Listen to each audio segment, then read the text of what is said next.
Hey everybody, in this video I'm going to show you how to paint concrete. And in particular, we use this paint for concrete patios, pool decks, walkways, sidewalks.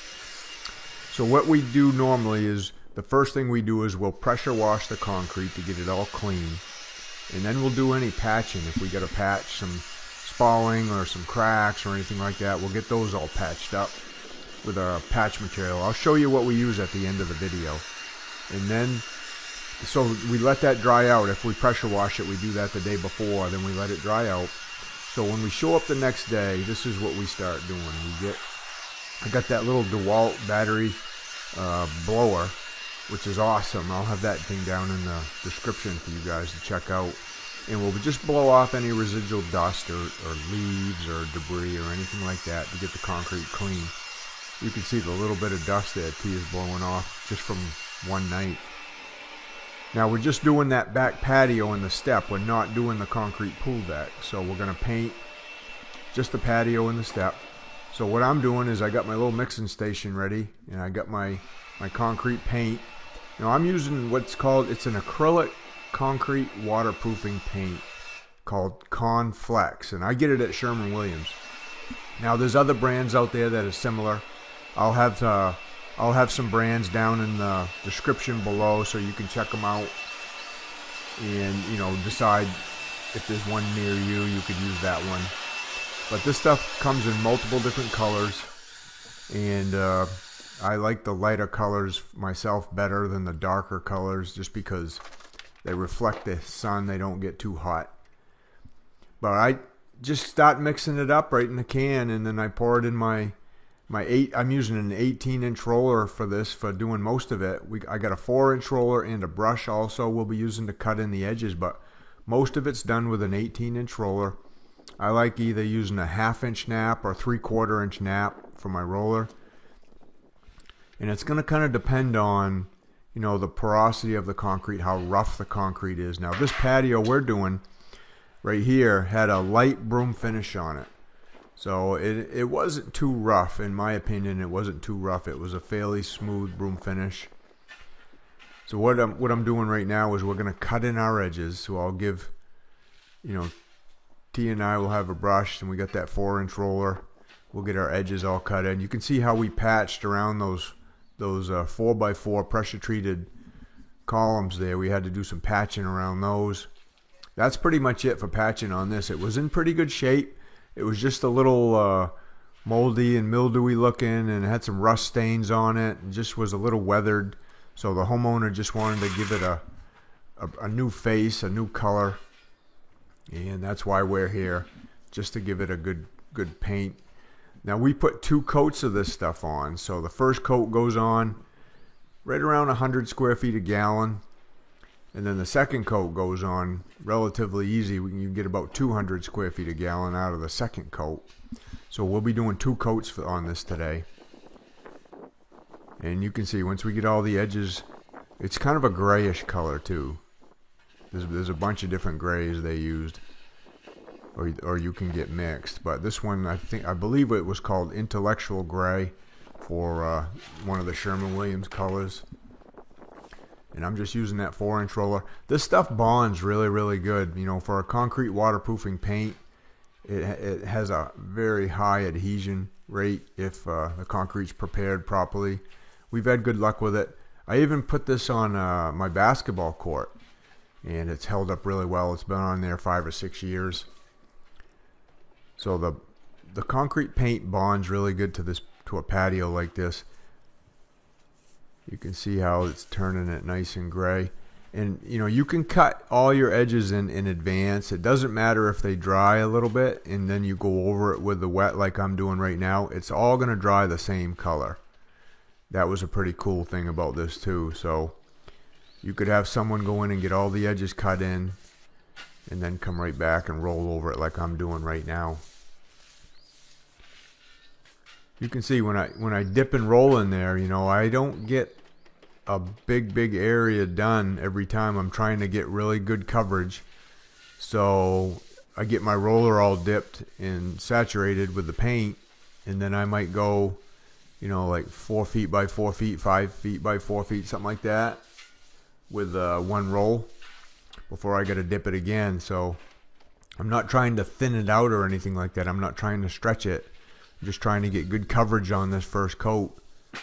And then the second coat is going to go on a lot easier. It's going to go a lot further. So this is the basic process. Tia's down there cutting in the edges on that step, which we're going to do as soon as we get this big flat piece done.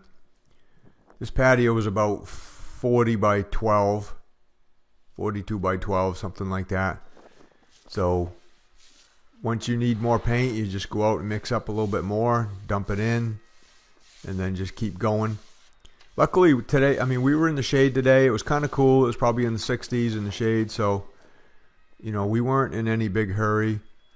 If I was out in the sun and it was 80 or 90 degrees, I might want to think twice about doing this out in the sun in that hot temperature. I might want to do it earlier in the morning when it's cooler, or maybe later in the evening when the sun's going down, just to make it a little bit easier. You don't want the stuff drying too fast on you. You got quite a bit of working time. It's a single component acrylic resin waterproofing paint, so it's not like a two-part epoxy or something like that.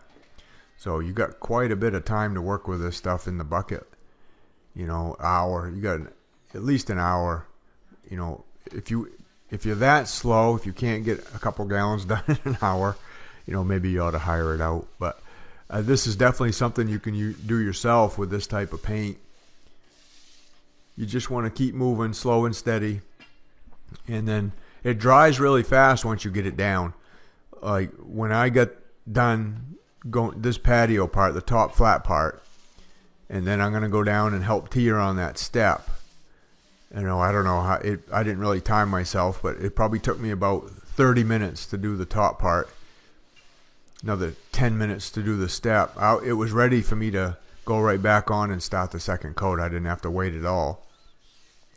So you're going to be able to get your two coats on, in a relatively short amount of time. So we're going to finish up there on that one end around the gate, around the fence. And then we're going to move down here and get that one step done. And then we're going to come back and just put a second coat on. Yeah, you can see how nice that stuff rolls right on. When you're painting concrete, you definitely want to get a good product. You don't want to have to retouching it up every year. So this product is what we found it works best for us. This Conflex. It used to be called Surecrete, but now they changed the name for whatever reason. Now it's called Conflex, but it's similar to the Kills products. I think Kills has a product similar to this one that you can put on. I haven't used it, but I have researched it and looked it up.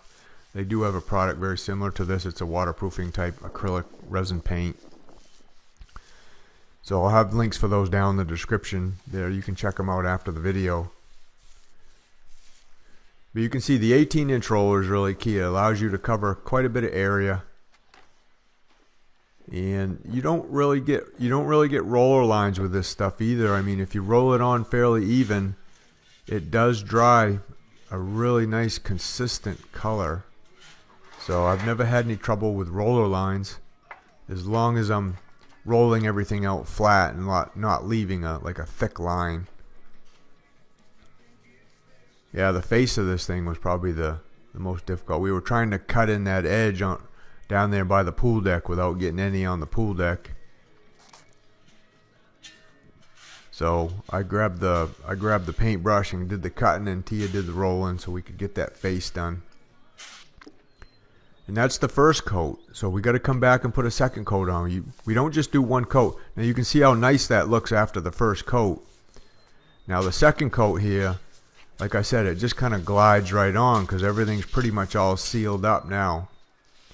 The first coat I was really pushing down, making sure I was getting getting the paint in all the pores and in all the brush marks in there. It was a little bit non-slip type surface, so I had to work a little harder on the first coat. This second one though is just gliding right on nice and easy, and you can see how nice and gray that's making compared to how it was at first, kind of weathered, moldy, mildewy, rusty, old looking concrete.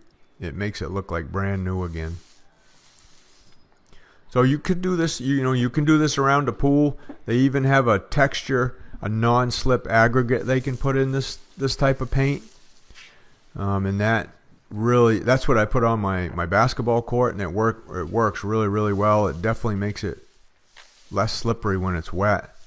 So you could use that around a pool deck. We didn't use it here today. We just used the smooth stuff today because the concrete had enough texture on it already. We didn't think we needed to add any more to it.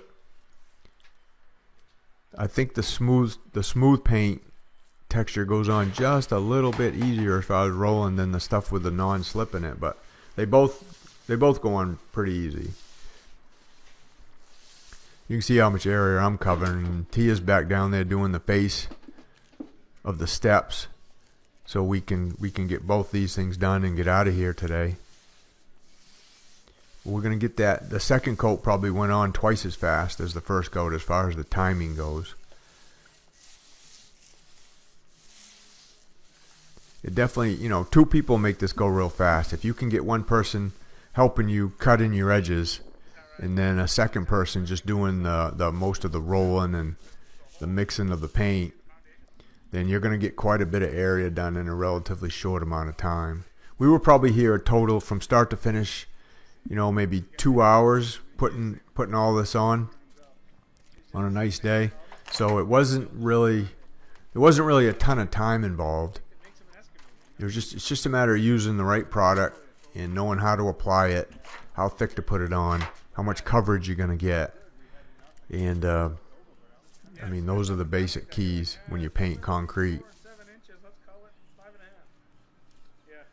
So I'm going to finish up. I'm finishing up the second coat now. If you guys like this kind of stuff, go ahead down there and smash that like button. I'd really appreciate that. You guys hitting the like button helps me out with the YouTube algorithm. And what YouTube does is they help rank these videos a little higher so more people can see them and see how we do things and what kind of products we use in our everyday business.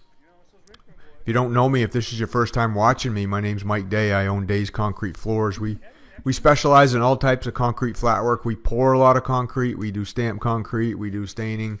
We do floors and slabs. So I have videos, all kinds of videos about that stuff. And I come out with 2 videos a week. So if you haven't subscribed yet, please go down there and hit subscribe. And hit the little bell notification so you'll know when I come out with new videos every week. So we're just about getting finished up with that step, and I'm going to give you a quick before and after here of what the patio is going to look like. Now we used for the patching, we used Rapid Set's blue bag for the patching around those columns. I'll have that down in the description. So that's a quick setting patch material. You can see how that concrete looked before, how shadowed and weathered looking it was, and this is what it looked like at the end. So brand new, looks great. Thanks for watching. We'll see you on the next video.